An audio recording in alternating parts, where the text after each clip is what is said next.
नमस्कार दोस्तों, आप सभी का स्वागत है एजुकेशन फायर के इस यूट्यूब चैनल पर।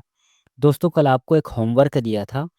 आपको एनसीईआरटी क्लास 7th का चैप्टर नंबर 8 पढ़ कर के आना था। आपको कल कहा गया था ईश्वर से अनुराग, जो आपका चैप्टर नंबर 8 का टॉपिक है, ईश्वर से अनुराग, इसे पढ़ कर के आना था।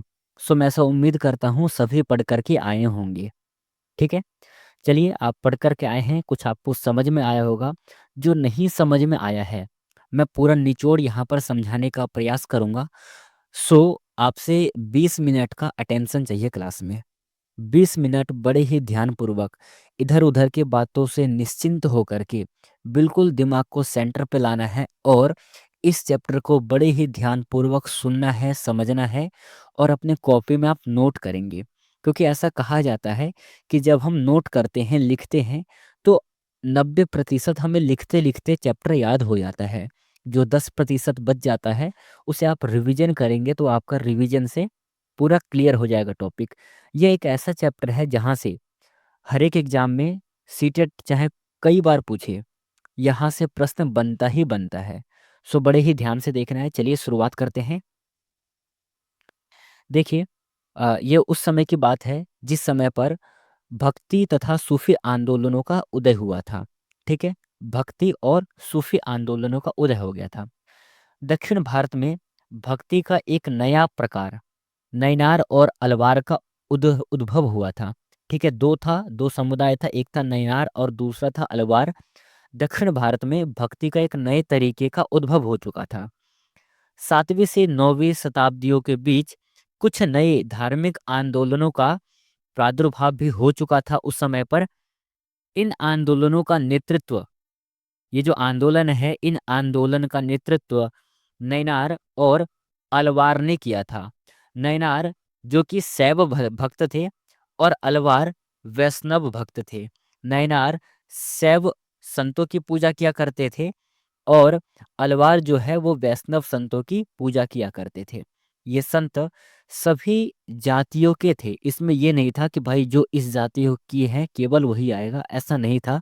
बल्कि सभी जाति के संत अलवार और नैनार में सम्मिलित थे, जिनमें पुलैया और पनार जैसी अस्पृश्य समझी जाने वाली जनजातियों के लोग भी इसमें अलवार और नैनार में शामिल थे। अलवार और नैनार बौद्ध और जैन के कटु आलोचक थे। इंपॉर्टेंट लाइन है कि बौद्ध धर्म और जैन धर्म के कटु आलोचक कौन थे? अलवार और नैनार थे। ये दक्षिण भारत के थे। शिव तथा विष्णु के प्रति सच्चे प्रेम को मुक्ति का मार्ग बताते थे।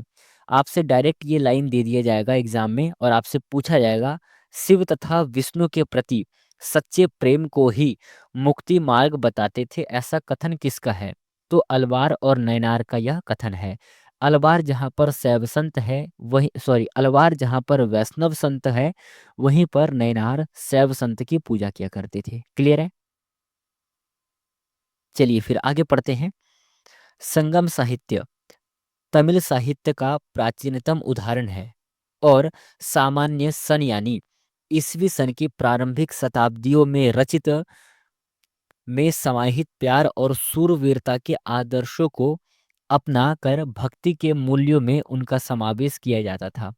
नैनार, अलवार, घुमक्कड़ साधु संत थे। ठीक है, नैनार और अलवार घुमक्कड़ साधु संत थे। वे जिस स्थान या गांव में जाते थे, वहां के स्थानीय देवी देवताओं की प्रशंसा में सुंदर कविताएं रच करके उन्हें संगीतबद्ध कर दिया करते थे। यानी कि जिस भी स्थान पर ये जाते थे, वहाँ के जो भी देवी देवता हैं, उनके बारे में एक संगीतमय रचना या फिर पद्य लिखा करते थे और उसको संगीत में ही गाया करते थे। कौन? अलवार और नैनार, यह एक घुमक्कड़ साधु संत थे ये। ठीक है।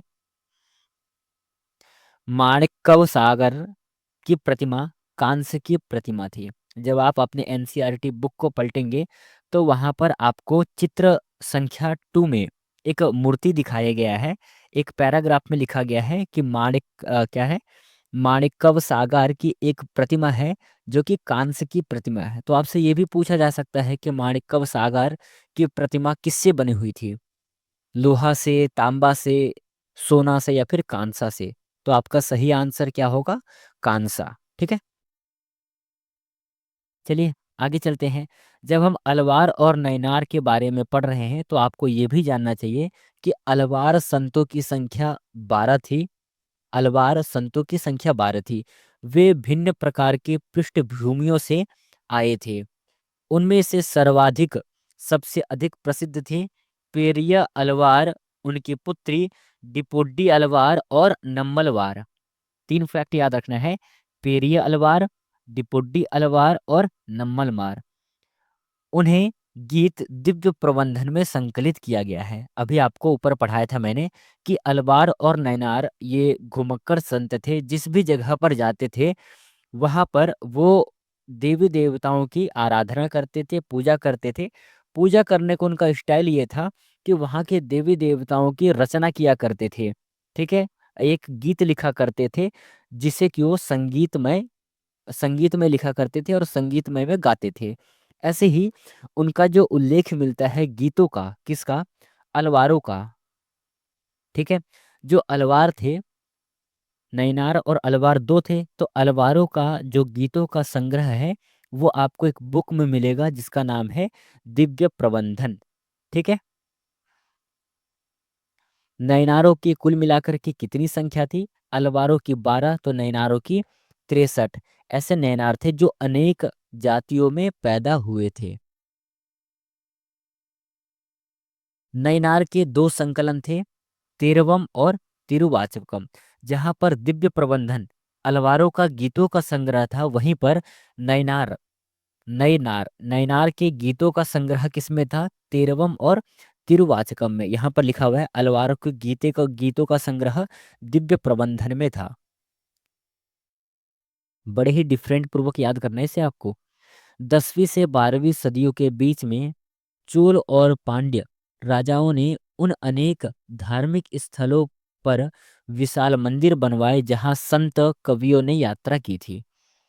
भारत के सर्वाधिक प्रभावशाली दार्शनिक में से एक शंकर का जन्म, ठीक है, शंकर का जन्म 8वीं शताब्दी में केरल प्रदेश में हुआ था। ये लाइन इंपॉर्टेंट है।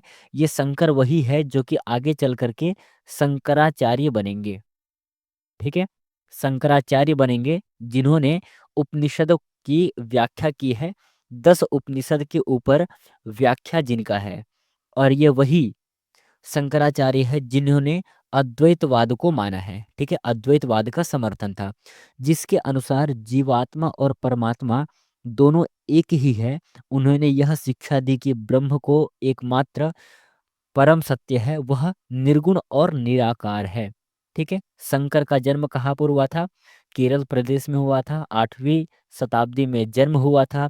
शंकराचार्य अद्वैतवाद को मानने वाले थे। उनका मानना था जीवात्मा और परमात्मा एक ही है। ठीक है?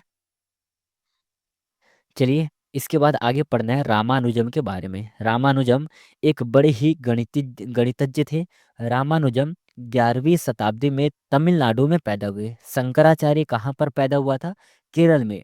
रामानुज तमिलनाडु में पैदा हुआ। वे विष्णु भक्त अलवार संतों से काफी प्रभावित थे। अलवारों की संख्या कितनी थी? अलवारों की संख्या है 12। नैनारों की संख्या कितनी है? एक बार कमेंट बॉक्स में लिख करके बताना फटाफट से कि नैनारों की संख्या कितनी है। चलिए आगे पढ़ेंगे। 18वां बिंदु है रामानुज ने विशिष्टाद्वैत के सिद्धांत को प्रतिपादित किया था। ये भी आपको यहाँ से फॉलोइंग द मैचिंग का प्रश्न आ सकता है। जैसे कि अभी आपने जस्ट ऊपर पढ़ा था कि अद्वैतवाद अद्वैतवाद के समर्थक कौन थे? अद्वैतवाद का समर्थक था शंकराचार्य। ठीक है? वहीं पर विशिष्टाद्वैत का सिद्धांत कौन प्रतिपादित करता है? रामानुजम। तो एक तरफ आपको ये अद्वैतवाद, विशिष्टाद्वैतवाद या फिर द्वैतवाद दे देगा और एक तरफ उनको मानने वाले या फिर समर्थन करने वालों का नाम दे देगा और आपसे कहा जाएगा इनको आपस में मिलाइए। तो इस प्रकार का भी प्रश्न यहाँ से बनेगा। बड़े ही ध्यानपूर्वक आपको कॉपी में नोट करना है या फिर स्क्रीनशॉट लेकर के रख लेना है। अगला है रामानुज के सिद्धांत ने भक्ति की नई धारा को बहुत प्रेरित किया जो परवर्ती काल में उत्तरी भारत में विकसित हुई थी। फिर आगे है वसवन्ना और अलम्मा प्रभु और अक्क महादेवी जैसे उनके साथियों के द्वारा प्रारंभ किए गए वीर शैव आंदोलन में स्पष्टता दिखाई देती है। प्रश्न बनेगा कि वीर शैव आंदोलन किसके द्वारा प्रारंभ किया गया था? 3 नाम आपको याद रखना है, दैट इज वसवन्ना, अलम्मा प्रभु और अक्क महादेवी। इनके द्वारा वीर शैव आंदोलन प्रारंभ किया गया था। यह आंदोलन 12वीं शताब्दी के मध्य में कर्नाटक में प्रारंभ हुआ था। वीर शैवों ने सभी व्यक्तियों की समानता के पक्ष में और जाति तथा नारी के प्रति व्यवहार के बारे में ब्राह्मणवादी विचारधारा के विरुद्ध अपने प्रबल तर्क प्रस्तुत किए। इसके अलावा वे सभी प्रकार के कर्मकांडों और मूर्ति पूजा के विरोध में थे। ठीक है, वीर शैववाद आंदोलन के जो भी नेता दल थे वे सभी प्रकार के कर्मकांड और मूर्ति पूजा का विरोध करते थे। अगला इंपॉर्टेंट बिंदु है महाराष्ट्र में अनेक संत कवि हुए। उन संतों में सबसे महत्वपूर्ण थे जनेश्वर, नामदेव और तुकाराम तथा सक्कूबाई जैसे स्त्रियों तथा चोखमेल चोखमेला का परिवार जो अस्पृश्य समझे जाने वाली महार जाति का था। ठीक है, महाराष्ट्र में बहुत ऐसे संत कवि हुए हैं, उनमें से सबसे प्रसिद्ध जो अस्पृश्य समझे जाने वाली जाति थी उनका भी संकलन हमें देखने को मिलता है। तो हम यह कह सकते हैं कि जो अलवार और नयनार है इसमें कोई विशेष जातियों को इंक्लूड नहीं किया गया था, बल्कि अलवार और नयनार में सभी जातियों को आने का खुली छूट था, सभी लोग उसमें शामिल हो सकते थे। नाथपंथी सिद्धाचार और योगी जन का उल्लेखनीय है। उन्होंने संसार का परित्याग करने का समर्थन किया। उनके विचार से निराकार परम सत्य का चिंतन मनन और उसका साथ एक हो जाने की अनुभूति ही मोक्ष का मार्ग है। ठीक है, अगला है इस्लाम ने एकेश्वरवाद। एकेश्वरवाद यानी कि एक अल्लाह के प्रति पूर्ण समर्पण का दृढ़ता से प्रचार किया। एकेश्वरवाद किससे संबंधित है? इस्लाम से संबंधित है, जिन्होंने एकमात्र सत्ता को स्वीकार किया था। किसका सत्ता था? अल्लाह का सत्ता था। साथ ही मुस्लिम विद्वानों उलेमा ने शरीयत नाम से एक धार्मिक कानून बनाया था। कौन सा कानून था? उलेमा नाम से एक धार्मिक कानून बनाया गया था। अगला है मध्य एशिया के महान सूफी संतों में गज्जाली, रूमी और सादी के नाम उल्लेखनीय है। गज्जाली का नाम उल्लेखनीय है, रूमी का नाम उल्लेखनीय है और सादी का नाम उल्लेखनीय है। 11वीं शताब्दी से अनेक सूफी जन मध्य एशिया से आकर के हिंदुस्तान में बसने लगे। चिश्ती सिलसिला इन सभी सिलसिलों में सबसे अधिक प्रभावशाली था। इसमें औलियाओं की एक लंबी परंपरा थी। जैसे अजमेर में ख्वाजा मोइनुद्दीन चिश्ती, दिल्ली के कुतुबउद्दीन बख्तियार काकी, पंजाब के बाबा फरीद, दिल्ली के ख्वाजा निजामुद्दीन औलिया, गुलबर्ग के बंदा नवाज गिरासुद्दीन। इसे याद रखना है, यहाँ से भी फॉलोइंग द मैचिंग का प्रश्न आ सकता है। अगला है सूफी संत अपने खनकाहों में विशेष बैठकों का आयोजन करते थे, जहाँ सभी प्रकार के भक्तगण करते थे। जहाँ सभी प्रकार के भक्तगण जिन्हें शाही घरानों के लोग तथा अभिजात और आम लोग भी शामिल होते थे, इन्हें खानकाह में आना होता था। लोग यह समझते थे कि सूफी औलियाओं के पास चमत्कारिक शक्तियाँ होती है, जिनमें आम लोगों के पास बीमारियों और तकलीफों से छुटकारा मिल सकता है। सूफी संत की दरगाह एक तीर्थ स्थल बन जाता था, जहाँ सभी ईमान धर्म यहाँ ईमान नहीं होगा, जहाँ सभी समान धर्म के लोग हजारों की संख्या में इकट्ठा होते थे। यहाँ पर समान कर लेना, ठीक है। फिर आगे है कि सभी पृष्ठभूमि के भक्त सूफी दरगाहों पर जाते थे। जलालुद्दीन रूमी 13वीं सदी का महान सूफी शायर था। वह ईरान का रहने वाला था। कौन? जलालुद्दीन रूमी ईरान का रहने वाला था और उसने फारसी में काव्य की रचना की है। बंगाल में कृष्ण और राधा के प्रति निष्काम भक्ति भाव देखने को मिलता है। अगला इंपॉर्टेंट बिंदु है तुलसीदास ने ईश्वर को राम के रूप में धारण किया। तुलसीदास ने ईश्वर को राम के रूप में धारण किया।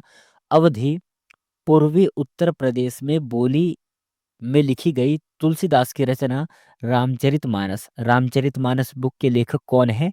रामचरितमानस बुक के लेखक है तुलसीदास। उसके भक्ति भाव की अभिव्यक्ति और साहित्यिक उसके भक्ति की अभिव्यक्ति और साहित्यिक उनके दोनों की दृष्टियों से महत्वपूर्ण है। यहाँ से आपको याद रखना है कि तुलसीदास के द्वारा रामचरितमानस लिखा गया है, जो कि अवधी भाषा में लिखा गया है। ठीक है, किस भाषा में लिखा गया है? अवधी भाषा में लिखा गया है। इसके बाद में दूसरा रचना है आपका सूर सारावली। सूरदास श्री कृष्ण के अनन्य भक्त थे। उनकी रचना सूरसागर, सूर सारावली और साहित्य लहरी में संग्रहित है एवं उनके भक्ति भाव को अभिव्यक्त करती है। ठीक है, सूर सारावली और सूर सागर बुक के लेखक कौन है? सूरदास है। सूरदास श्री कृष्ण के अनन्य भक्त थे, बस आपको इतना ही याद रखना है। असम के शंकर देव जो इन्हीं के समकालीन थे, किसके? जो सूरदास के समकालीन थे, इन्होंने भी विष्णु की भक्ति पर बल दिया और असमिया भाषा में कविताएं तथा नाटक लिखना प्रारंभ कर दिया। शंकर देव ने ही नाम घर कविता पाठ और प्रार्थना गृह स्थापित करने की पद्धति चलाई, जो आज भी चलती आ रही है। अगला और इम्पोर्टेंट बिंदु है मीराबाई रविदास, जो अस्पृश्य जाति के माने जाते थे, उनकी अनुयायी बन गई। वे कृष्ण के प्रति समर्पित थी और कई भजनों में गहरी भक्ति भाव व्यक्त किया है। मीराबाई या फिर रविदास जो है, ये कृष्ण की भक्ति किया करते थे। अगला है मीराबाई के गीतों ने उच्च जातियों के रीतियों नियमों को खुली चुनौती दी गई है। ठीक है, तो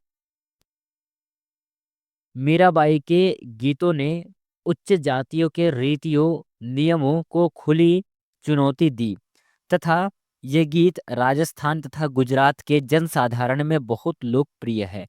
जो मीराबाई का गीत है वो गुजरात राज्य में और राजस्थान में जनसाधारण लोगों में बहुत ज़्यादा लोकप्रिय है। मीरा के लोग लाल कुलरों जैसे गीतों की रचना करते हैं। आगे है कबीर संभवतः 15वीं-16वीं सदी में हुए हैं। उनका पालन पोषण बनारस के मुसलमान जुलाहा यानी बुनकर के परिवार में हुआ था। उनके विचारों की जानकारी उनकी साखियों और पदों के विशाल संग्रह से मिलती है। कुछ भजन कबीर के हैं। गुरु ग्रंथ साहब, पंचवाणी और बीजक में संग्रहित एक सुरक्षित है। इसके बाद में अगला है कबीर के काव्य की भाषा बोलचाल में हिंदी थी, जो आम आदमियों द्वारा आसानी से समझी जाती थी। कबीर ने रहस्यमयी भाषा का प्रयोग नहीं किया है। कबीर निराकार परमेश्वर में विश्वास रखते थे। बाबा गुरु नानक का जन्म 1469 से 1539 में हुआ था, यानी कि जन्म 1469 में हो गया था, 1539 तक उनकी मृत्यु हो गई थी। तलवंडी पाकिस्तान में ननकाना साहब ने जन्म लेने के बाद बाबा गुरु नानक ने करतारपुर रावी नदी के तट पर डेरा बाबा नानक में एक केंद्र स्थापित करने से पहले कई यात्राएं की। उसके अनुयायी अपने अपने धर्म या जाति अथवा लिंग भेद को नजरअंदाज करके एक साझी रसोई में इकट्ठा खाना पीना खाते थे। इसे लंगर कहा जाता है। तो हम कह सकते हैं कि लंगर प्रथा का प्रारंभ किसके द्वारा किया गया है? तो आपका सही आंसर हो जाएगा गुरु नानक के द्वारा लंगर प्रथा प्रारंभ किया गया है। आज आप देखते होंगे कहीं भी जाते हैं तो जिसे आप प्रसाद कहते हैं, लंगर कहते हैं, उनका प्रचलन कब से प्रारंभ किया गया है? गुरु नानक के समय से प्रारंभ किया गया है।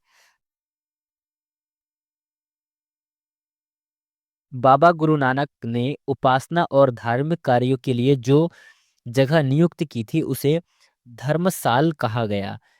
इसी धर्मसाल को वर्तमान समय में गुरुद्वारा के नाम से जाना जाता है। ठीक है, 1539 में अपनी मृत्यु के पूर्व बाबा ने गुरु नानक बाबा गुरु नानक ने एक अनुयायी को अपना उत्तराधिकारी चुना। उसका नाम क्या था? उसका नाम था लहणा। जो कि आगे चल कर के गुरु अंगद के नाम से जाने जाने लगा। तो आपसे प्रश्न में पूछा जाएगा कि लेहड़ा का अन्य नाम क्या था या फिर अंगद का पहला नाम क्या था? तो आपका आंसर हो जाएगा लेहड़ा। या फिर आपसे पूछा जाएगा गुरु नानक का उत्तराधिकारी कौन था? तो भी आपका आंसर हो जाएगा लेहड़ा। गुरु अंगद, जिसे कि आप लेहड़ा के नाम से जानते हैं, गुरु अंगद नाम का महत्व यह था कि गुरु अंगद बाबा गुरु नानक के ही अंग माने गए हैं। गुरु अंगद ने बाबा गुरु नानक की रचनाओं का संग्रह किया और उस संग्रह में अपनी कृतियां भी जोड़ दी। संग्रह एक नई लिपि गुरुमुखी में लिखा गया है। ये जो संग्रह था किस में लिखा गया है? गुरुमुखी लिपि में लिखा गया है। गुरु अंगद के 3 उत्तराधिकारियों ने भी अपनी रचनाएं नानक नाम से लिखी है। इन सभी का संग्रह गुरु अर्जुन ने 1604 में किया था। इंपॉर्टेंट है। फिर है इस संग्रह में शेख फरीद, संत कबीर, भगत नामदेव और गुरु तेग बहादुर जैसे सूफियों, संतों और गुरुओं की वाणी जोड़ी गई। 1706 में इस बृहत संग्रह को गुरु तेग बहादुर के पुत्र व उत्तराधिकारी गुरु गोविंद ने प्रमाणित किया। इस संग्रह को सिखों के पवित्र गा ठीक है, पवित्र ग्रंथ साहब के रूप में जाना जाता है। अगला बिंदु है मुगल सम्राट जहांगीर इस समुदाय को एक संभावित खतरा मानता था। उसने 1606 में गुरु अर्जुन को मृत्यु दंड देने का आदेश दिया, जिसका दूरगामी परिणाम हुआ कि 1699 में गुरु गोविंद सिंह ने खालसा पंथ संस्था का निर्माण किया। तो आपसे प्रश्न पूछा जाएगा खालसा पंथ का निर्माण किसके द्वारा किया गया है? गुरु गोविंद सिंह के द्वारा। कब किया गया था? 1699 में किया गया था। अर्जुन देव को मृत्यु दंड कब दी गई थी? 1606 में दी गई थी। गुरु अर्जुन को मृत्यु दंड किसने दिया था? यह मुगल सम्राट जहांगीर ने दिया था। अगला है खालसा पंथ के नाम से जाना जाने लगा सिख समुदाय अब राजनीतिक सत्ता बन गया था। मार्टिन लूथर ने महसूस किया कि रोमन कैथोलिक चर्च के अनेक आचार व्यवहार बाइबल की शिक्षाओं के विरुद्ध जाते हैं। लूथर ने लैटिन भाषा के बजाय आम लोगों की भाषा का प्रयोग किया और बाइबल का जर्मन भाषा में अनुवाद कर दिया। इंपॉर्टेंट प्रश्न है। वे दंडमोचन की उस प्रथा के घोर विरोधी थे जिसके अंतर्गत पाप कर्मों को क्षमा कराने के लिए चर्च को दान किया जाता था। ठीक है, दंड मोचन किसे कहते हैं? जो कि पाप कर्म को क्षमा कराने के लिए चर्च को दान दिया जाता होगा। आज आपने वर्तमान समय में देखा भी होगा पाप कर्म ऐसा माना जाता है कि गंगा नहाने से सारा पाप कर्म धुल जाता है। ये उसी प्रकार का एक विरोध था। इसके बाद में कुछ और इम्पोर्टेंट फैक्ट जानने योग्य है। शंकराचार्य अद्वैतवाद के समर्थन थे। रामानुज विष्णु भक्त अलवार संतों के द्वारा प्रभावित हुए थे। रामानुज के द्वारा विशिष्टाद्वैत को समर्थन प्रदान किया गया। पंढरपुर महाराष्ट्र में भक्ति परंपरा का एक महत्वपूर्ण केंद्र बन गया था। अलवार जो है विष्णु की पूजा किया करते थे। अलवार भक्तों की संख्या थी 12। नयनार शिव की पूजा करते थे। ये भी इम्पोर्टेंट है। और नयनारों की संख्या कितनी थी? नयनारों की संख्या थी 63। अलवारों की संख्या कितनी थी? 12। अलवारों का जो गीत है वो किस में लिखा गया है? वो दिव्य प्रबंधन नामक बुक में लिखा गया है। और जो नयनार है इसका 2 बुक है। एक है तिरुवाचकम और दूसरा है तेरवम। ठीक है, तो यहाँ से भी प्रश्न पूछे जाएगा। सो दोस्तों मैं ऐसा उम्मीद करता हूँ कि आपको एनसीईआरटी क्लास 7th का चैप्टर नंबर 8 जो कि चैप्टर का नाम था ईश्वर से अनुराग, अपने आप में बड़ा ही इम्पॉर्टेंट चैप्टर है। यह चैप्टर आपको समझ में आया होगा। आपने स्क्रीनशॉट भी ले ली होगी। यदि आपको ये पीडीएफ चाहिए तो वीडियो के डिस्क्रिप्शन बॉक्स में ही टेलीग्राम चैनल का लिंक मिलेगा, वहाँ पर जा कर के आप ज्वाइन कर लेना जिससे कि आपको पीडीएफ मिल जाए। ठीक है, वीडियो कैसा लगा? यदि पसंद आए तो वीडियो को लाइक करना, चैनल को सब्सक्राइब करना और अपने दोस्तों के पास में भी वीडियो का लिंक शेयर करना और उनसे बता देना कि यहाँ पर हम चैप्टर बाय चैप्टर पढ़ते हैं। जहाँ कहीं भी वीडियो में गलतियाँ हुई हैं या फिर जो आपको समझ में नहीं आया है, जहाँ पर पढ़ाने में कमियाँ दिखाई दी हो, सो आप मुझे कमेंट करके बताना। ठीक है? आप मुझे कमेंट करके बताना कि यहाँ पर आपकी कमियाँ हैं, मैं उसे सुधारने का प्रयास करूँगा ताकि आगे आपको बड़ा ही बेहतरीन तरीके से मैं इस पाठ को समझा पाऊँ, ठीक है? चलिए, आई होप मैं ऐसा उम्मीद करता हूँ कि आप कमेंट करके बताएँगे। मिलेंगे हम लोग कल के सेशन में, आपके लिए एक होमवर्क है। कल आपको चैप्टर नंबर यानी कि पाठ 9 पढ़ कर के आना है, ठीक है? पाठ नंबर 9 पढ़ कर के आना है। आपको पाठ का नाम भी बता देता हूँ। आपका जो पाठ है, पाठ का नाम है क्षेत्रीय संस्कृतियों का निर्माण, ठीक है? ये आपका पाठ का नाम है। चैप्टर नंबर 9 पढ़ कर के आना है। चलिए, थैंक यू, धन्यवाद। मिलेंगे कल के सेशन में।